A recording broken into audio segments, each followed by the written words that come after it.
সিরিয়ার ক্ষমতাচ্যুত president Bashar আল আসাদের স্ত্রী বিচ্ছেদ চেয়েছেন। গণমাধ্যমে প্রচারিত এমন খবর নিয়ে কথা বলেছে ক্রেমলিন। এ নিয়ে প্রশ্নের জবাবে ক্রেমলিনের মুখপাত্র জানিয়ে দিয়েছেন, এই খবরের সত্যতা নেই। সোমবার তুরস্ক সহ বিভিন্ন দেশের গণমাধ্যমে প্রচারিত খবরে বলা হয়, আসমা আল আসাদ তার স্বামীর সঙ্গে বিচ্ছেদ চান। তিনি রাশিয়া ছেড়ে যাচ্ছেন। সিরিয়া থেকে পালিয়ে সন্তান সহ এই দম্পতি এখন রাশিয়ার মস্কোয় রাজনৈতিক আশ্রয়ে রয়েছেন।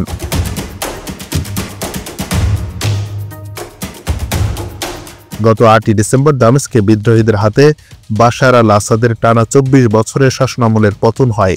তিনি মস্কোয় পালিয়ে যান। আগে থেকেই সন্তানদের নিয়ে মস্কোয় ছিলেন আসমা।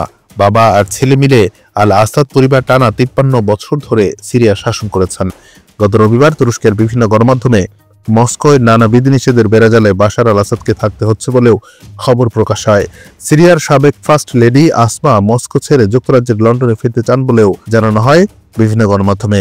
সাংবাদিকেরা ক্রেমলিনের মুখপাত্র দিমিত্রি পেসকোভের কাছে বিষয়ে জানতে চান। জবাবে পেসকোভ বলেন, না, বাস্তবতার সঙ্গে এসব মেলে না। বাশার আল আসাদের চলাফেরা মস্কো সীমাবদ্ধ রাখা হয়েছে এবং তার সম্পদ বাজেয়াপ্ত করা হয়েছে, এমন খবরও নাকচ করে দিয়েছেন দিমিত্রি পেসকোভ।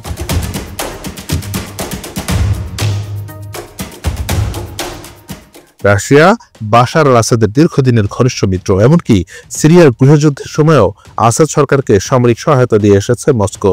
সিরিয়ার পাশাপাশি যুক্তরাজ্যের নাগরিকত্ব রয়েছে 59 বছর বয়সে আসমার। তার জন্ম 1975 সালে লন্ডনের এক সিরীয় পরিবারে।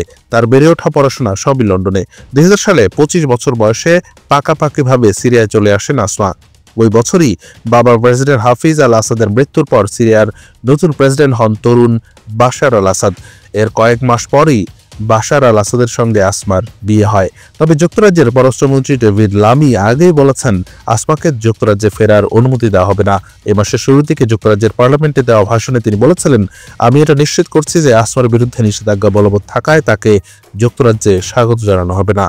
সিরিয়ার এক সময়ের ফার্স্ট লেডি আসমাকে নিয়ে পশ্চিমা গণমাধ্যমে বরাবরই আগ্রহ ছিল। 2001 সালে ভোগ সাময়িকীর প্রচ্ছদে এসে আলোচনা সমালোচনার জন্ম দিয়েছিলেন আসমা। তাতে তাকে মরুর গোলাপ বলা হয়েছিল, যদিও ভোগের ওয়েবসাইট থেকে পরে প্রতিবেদনটি সরিয়ে ফেলা হয়। Anwar Hossain, BD archive.